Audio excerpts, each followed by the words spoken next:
wabarakatuh. Bismillahirrahmanirrahim.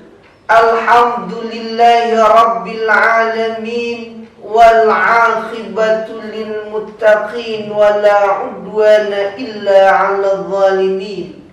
Ashhadu an la ilaha illallah rabbus samawati wal ardi wa ashhadu anna sayyidana Muhammadan abduhu wa rasuluh al-fariq bainadh dhalali wasyakki wal yaqin wa ala alihi wa ashabihi ajma'in. Amma ba'du, segenap kaum muslimin wal muslimat jamaah online channel YouTube Majlis Ats-Tsauriyah As-Sidqiyah dimanapun Anda berada, mudah-mudahan kita semua diberikan kesehatan yang prima dan sempurna oleh Allah Subhanahu wa ta'ala, dan Allah senantiasa memberikan keluasan rizki yang penuh dengan keberkahan. Dan yang jauh lebih penting adalah mudah-mudahan Allah senantiasa menetapkan iman dan Islam pada hati kita, sehingga kita dapat menggapai satu kebahagiaan hidup baik di dunia maupun di akhirat kelak. Hadirin jamaah online Majlis Ats-Tsauriyah As-Sidqiyah dimanapun Anda berada, pada kesempatan hari ini saya akan menguraikan tugas pokok seorang penuntut ilmu yang keempat. Setelah beberapa kesempatan yang lalu saya sudah membahas tentang tugas pokok seorang penuntut ilmu yang pertama, yang kedua, ketiga, dan yang sekarang tugas pokok seorang penuntut ilmu yang keempat. Tugas seorang penuntut ilmu yang keempat masih berpedoman pada kitab Mukhtasar Ihya Ulumuddin, di mana kitab ini dikarang oleh seorang alim al-allamah al-fadil al-syekh al-imam hujjatul Islam Abu Hamid Muhammad bin Muhammad al-Ghazali. Di dalam Al-Wazifatur Rabi'ah, tugas pokok seorang santri yang keempat, beliau membangun sebuah argumentasi, metodologi akhlak, metodologi adab untuk para penuntut ilmu agar mereka mampu memperoleh keilmuan dengan penuh keberkahan dan kemanfaatan. Al-Imam Al-Ghazali mengatakan di dalam kitabnya bahwa tugas pokok santri atau seorang penuntut ilmu yang keempat adalah ayah tariza anil isgha'i ilal ikhtilafati minan nas. Ayah tariza anil isgha'i,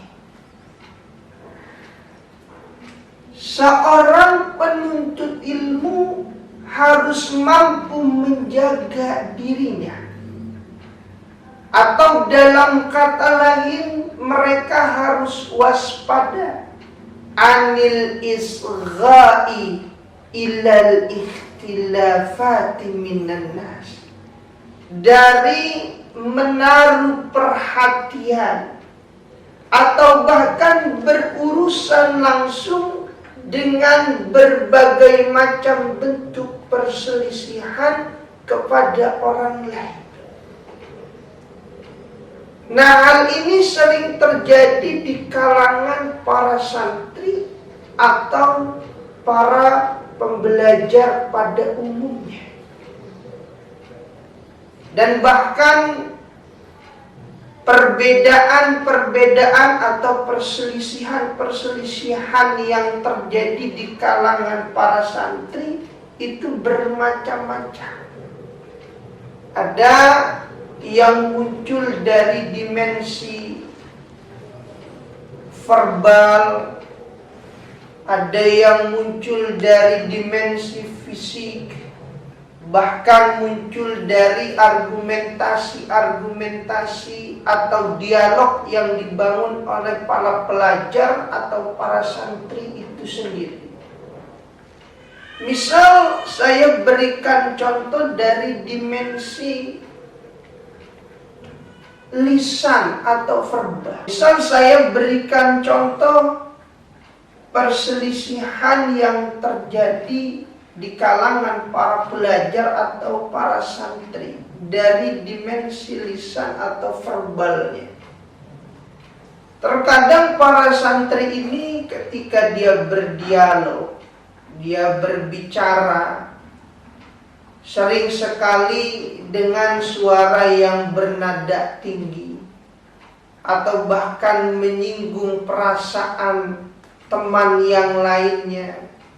Atau perselisihan ini muncul karena para santri itu sering kali membicarakan keburukan, atau dalam bahasa agama disebut dengan ghibah.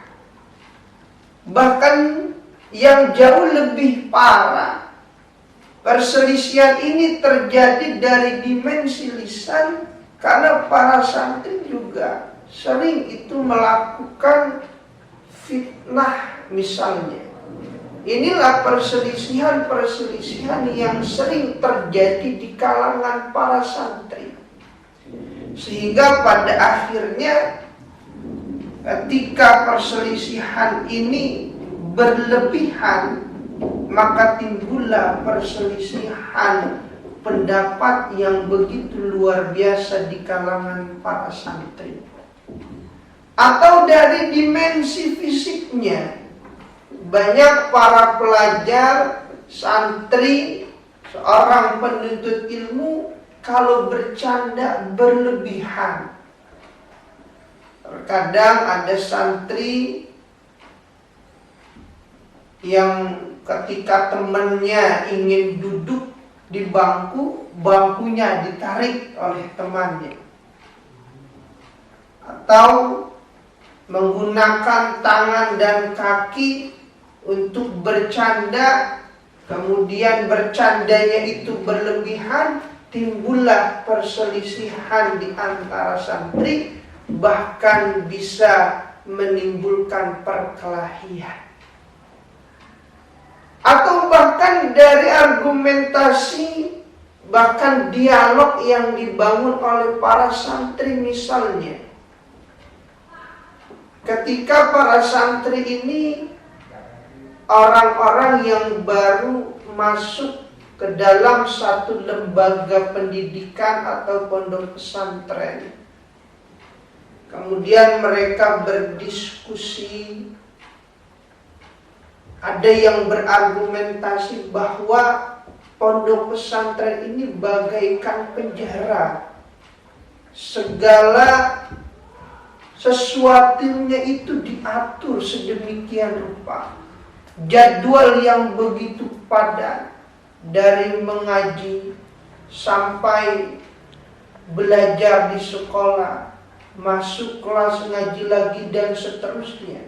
Mulai dari bangun tidur sampai tidur kembali, itu penuh dengan aturan dan tata tertib.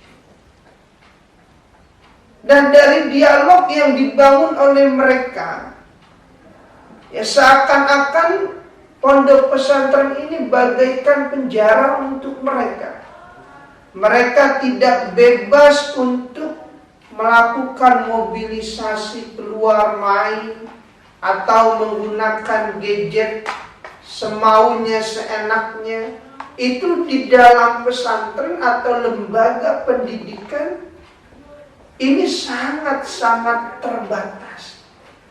Namun dari dialog yang mereka bangun ini sehingga memunculkan satu keresahan, satu perselisihan pendapat, di mana pada akhirnya para santri itu memutuskan untuk keluar dari pondok pesantren. Atau yang paling sering terjadi ketika mereka berargumentasi atau berdialog tentang satu topik-topik tertentu.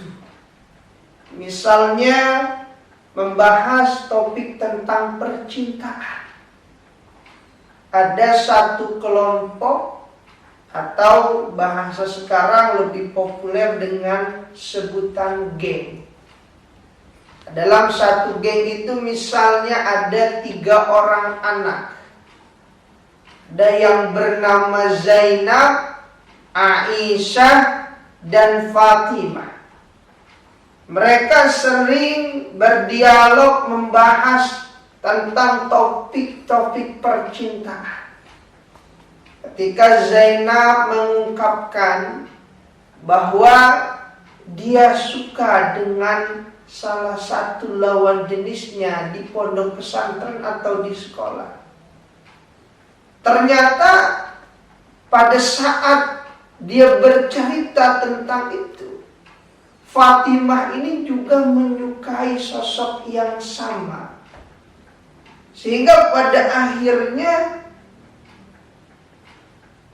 kelompok atau geng itu yang hakikatnya atau bahkan sebelum membicarakan banyak tentang topik-topik percintaan, mereka itu sangat positif.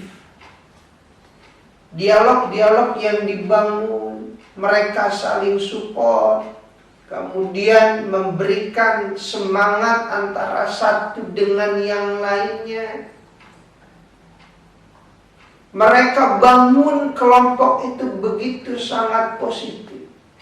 Namun ketika mereka berdialog tentang percintaan, maka hal itu bisa merusak persahabatan mereka. Nah, inilah yang dimaksud dengan berbagai macam perselisihan dengan orang lain. Oleh sebab itu Al-Imam Al-Ghazali, beliau mewanti-wanti kepada kita semua orang-orang yang sedang berproses menuntut ilmu untuk mampu menjaga diri, waspada dari menaruh perhatian, bahkan berurusan langsung dengan berbagai macam perselisihan kepada orang lain atau ketidaknyamanan pada dirinya sendiri. Kenapa demikian?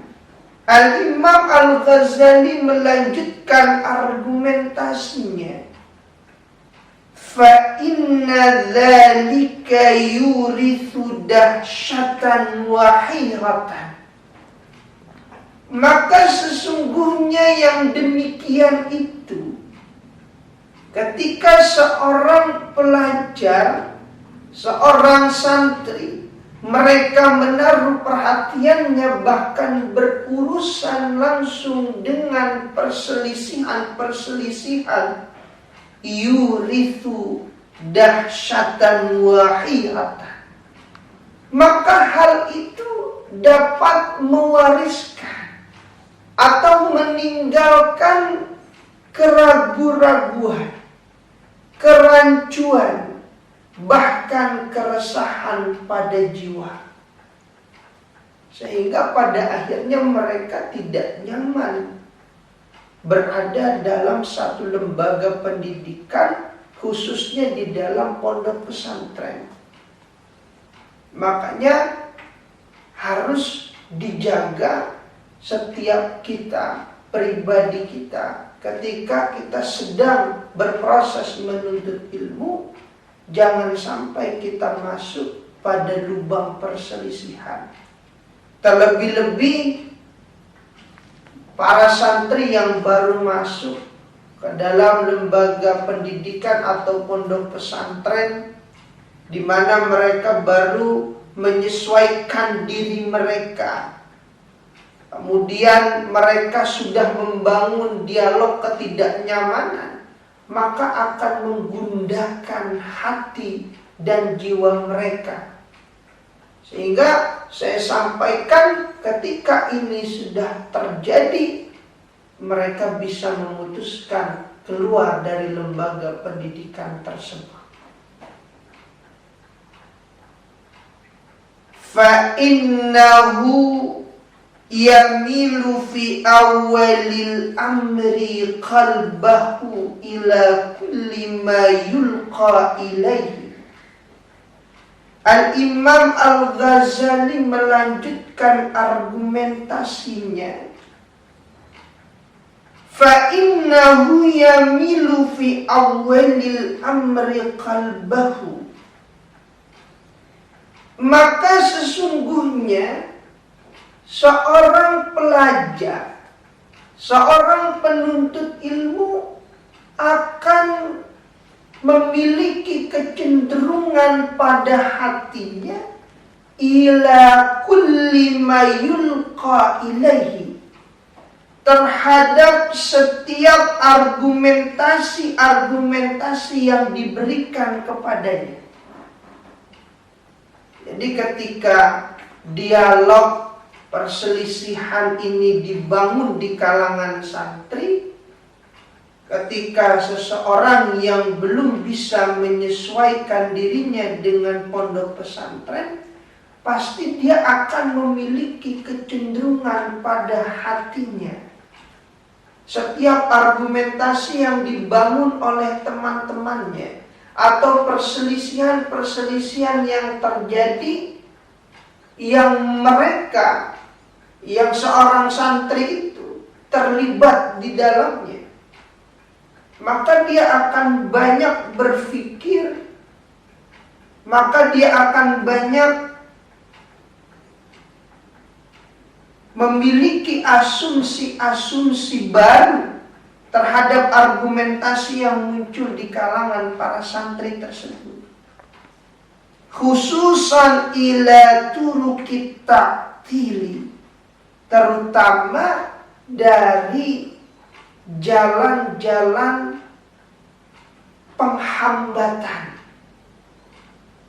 Jadi seorang santri ketika sudah banyak bergelut dengan perselisihan, maka argumentasi yang diambil olehnya cenderung kepada argumentasi pada jalan penghambatan dalam proses menuntut ilmu mereka secara pribadi masing-masing. Allati tuwafiqu al-kasla wal batalah, yang mendukung argumentasi yang dia ambil itu pasti yang mendukung terhadap kemalasan dan kepatah semangatan dirinya. Makanya santri yang baru masuk itu, kemudian mereka sudah masuk di dalam lubang perselisihan, kemudian tergoncang jiwanya, merasa tidak nyaman, penuh dengan keraguan-raguan, maka argumentasi yang diambil cenderung kepada kemalasan dan kepatah semangatan mereka di dalam proses menuntut ilmu.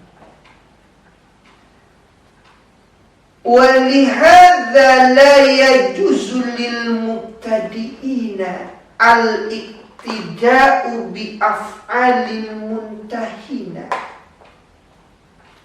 Nah, Al-Imam Al-Ghazali melanjutkan argumentasi beliau Walihadza, dan dengan ini, la yajuzu lil mubtadi'ina al-iktida'u bi af'alil muntahina. Tidak boleh para junior, katakanlah santri baru, al-iktida'u bi af'alil muntahina, mereka berperilaku, beraktivitas mengikuti aktivitas-aktivitas dari senior-senior mereka. Bahkan dikatakan di dalam kitab ini, hatta qala ba'duhu, sehingga sebagian para senior berkata, berargumentasi, man zarana fil bidayati sara sadiqan. Barang siapa yang datang kepada kami fil bidayati, dengan memposisikan dirinya sebagai pemula, sebagai senior, sara sadiqan, maka dia akan menjadi sosok teman. Kenapa? Karena dia akan beraktivitas sesuai dengan keadaannya, tetap sebagai junior yang terus mengikuti aktivitas, tata tertib, kedisiplinan yang sudah diatur oleh lembaga pendidikan atau di dalam pondok pesantren itu. Namun sebaliknya, wa man zarana fin nihayati sara zindiqan. Dan barang siapa yang datang kepada kami, kemudian dia menempatkan dirinya sebagai senior, sara zindiqan, maka dia akan menjadi seorang yang tersesat. Kenapa demikian? Karena seorang penuntut ilmu, di mana mereka masih menjadi junior, atau katakanlah mereka adalah santri atau siswa-siswi baru, mereka menempatkan dirinya sebagai senior, maka akan banyak melakukan pelanggaran-pelanggaran di dalam lembaga pendidikan tersebut. Maka Al-Imam Al-Ghazali, beliau melanjutkan argumentasinya di dalam kitab ini, fa innahum fin nihayati sakanat jawarihuhum anil harakati illa fil faraidi. Fa innahum, maka sesungguhnya mereka, para santri junior, para santri baru, fin nihayati, ketika mereka memposisikan dirinya sebagai senior, sakanat jawarihuhum anil harakati, maka akan santai-santai saja dia di dalam beraktivitas, atau dalam bahasa sekarang itu disebut dengan mager, males gerak, karena yang diikuti adalah senior-senior mereka, yang dimana senior tersebut tidak memiliki keteladanan yang baik pada diri mereka. Boleh jadi para junior ini yang memposisikan dirinya menjadi senior itu, mereka tidak akan taat terhadap peraturan. Jadwal mengaji mereka tidak masuk, malah ngumpet. Jadwal sekolah formal mereka juga tidak masuk. Kemudian mereka tidur kembali ke asrama misalnya. Kemudian dari berbagai macam aktivitas mereka datang terlambat. Ketika seorang penuntut ilmu, mereka memposisikan dirinya sudah sebagai senior, maka perilakunya akan banyak menyimpang daripada aturan yang dibuat oleh pondok pesantren. Terlebih-lebih senior yang ditirunya, senior yang dijadikan role model baginya itu senior juga yang tidak memiliki kedisiplinan dan kepribadian yang kurang baik. Illa fil faraid, kecuali pada aktivitas-aktivitas tugas wajib bagi dirinya saja. Wastabdalu bin nawafili sayral qulubi, dan mereka mengganti kegiatan wajib mereka menjadi kegiatan atau aktivitas-aktivitas yang sifatnya sunnah. Misalnya seperti kegiatan mengaji, masuk kelas tahfiz, masuk dalam proses kegiatan belajar mengajar di sekolah. Ini mereka ganti dengan kegiatan yang sayral qulub, menyenangkan hati mereka saja. Apakah kegiatan organisasi, ekstrakurikuler, kegiatan-kegiatan wajib mereka tidak jalankan. Maka ini menjadi penghambat bagi pelajar, bagi para santri dalam proses mereka menuntut ilmu. Kemudian Al-Imam Al-Ghazali melanjutkan argumentasinya. Kata beliau, wal ghafilu yazunnu bihi al-batalata wal kasrah.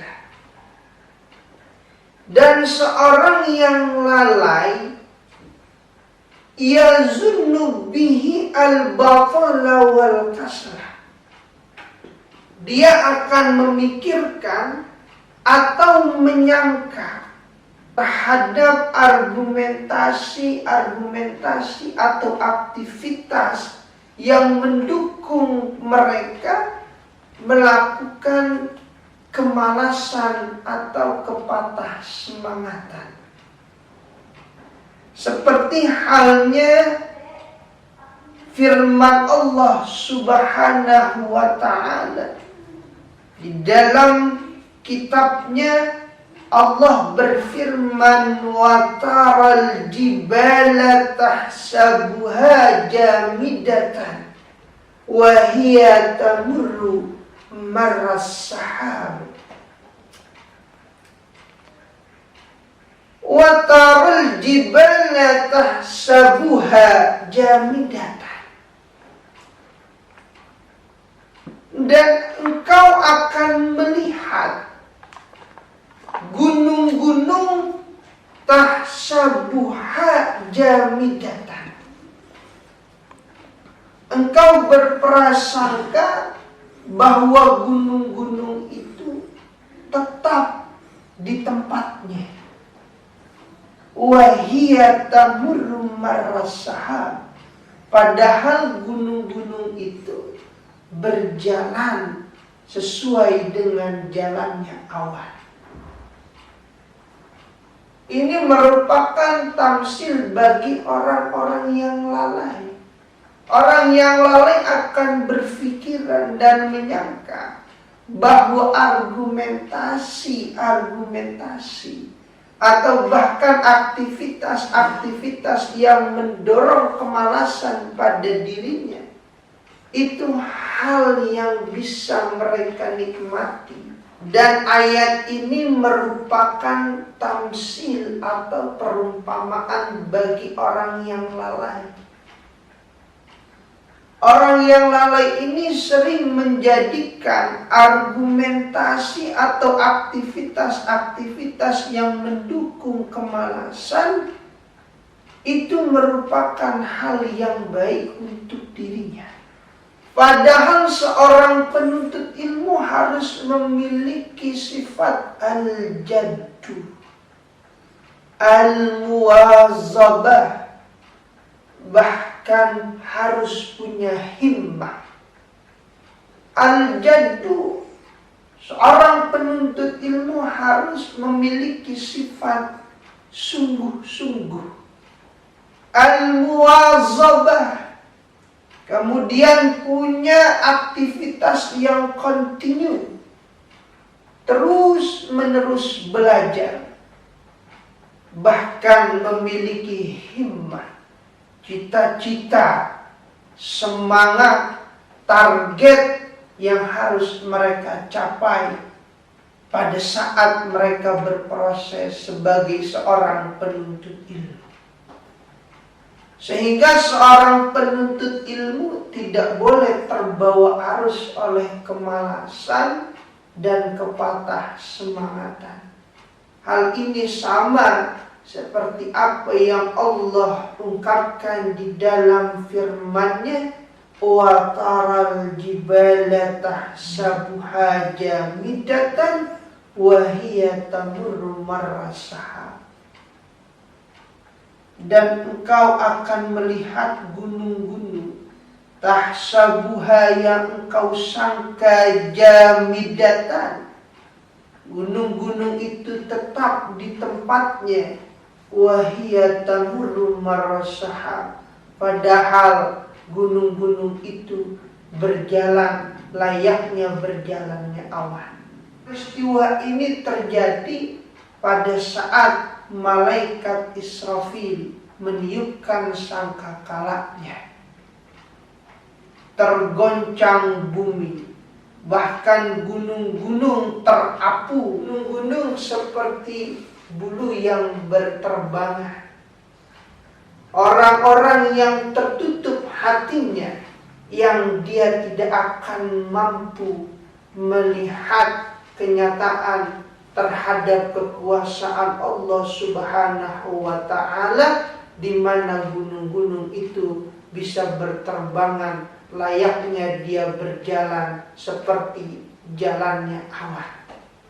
Oleh karena itu, jangan sampai kita seorang penuntut ilmu tidak membuka mata, tidak membuka hati bahwa ada cita-cita, ada masa depan yang harus kita gapai agar kita mendapatkan kebahagiaan hidup di dunia dan di akhirat kelak.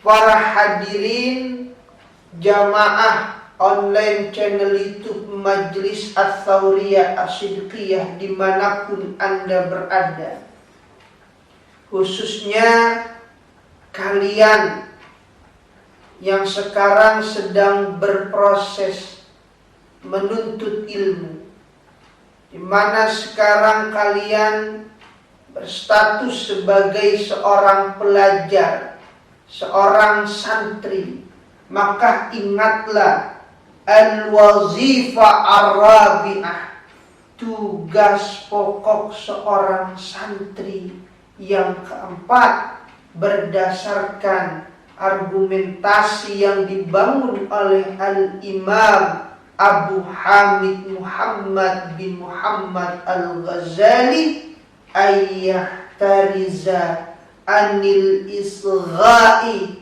ilal ikhtilafati minan nas, mampu menjaga diri, waspada anil isgha'i ilal ikhtilafati minan nas, menaruh perhatian, bahkan berurusan langsung masuk kepada lubang berbagai macam perselisihan kepada orang lain, di mana perselisihan ini akan mengakibatkan yurithu dahsyatan wahiratan, akan meninggalkan kerisauan dan kebimbangan pada jiwa kita. Para jamaah hadirin channel YouTube Majlis Ats-Tsauriyah As-Sidqiyah dimanapun Anda berada, mudah-mudahan apa yang saya sampaikan ini ada manfaat dan barakahnya untuk kita semua. Dan saya mempersilakan kepada pemirsa, penonton setia channel YouTube Majlis Ats-Tsauriyah As-Sidqiyah menyampaikan pertanyaan atau saran materi atau topik apalagi yang akan saya bahas. Insya Allah dengan keluasan waktu, kesehatan yang Allah berikan, akan coba saya membahas dari saran-saran yang pemirsa berikan. Lebih kurangnya mohon dimaafkan. Wallahul muwaffiq ila aqwamit thariq. Assalamualaikum warahmatullahi wabarakatuh.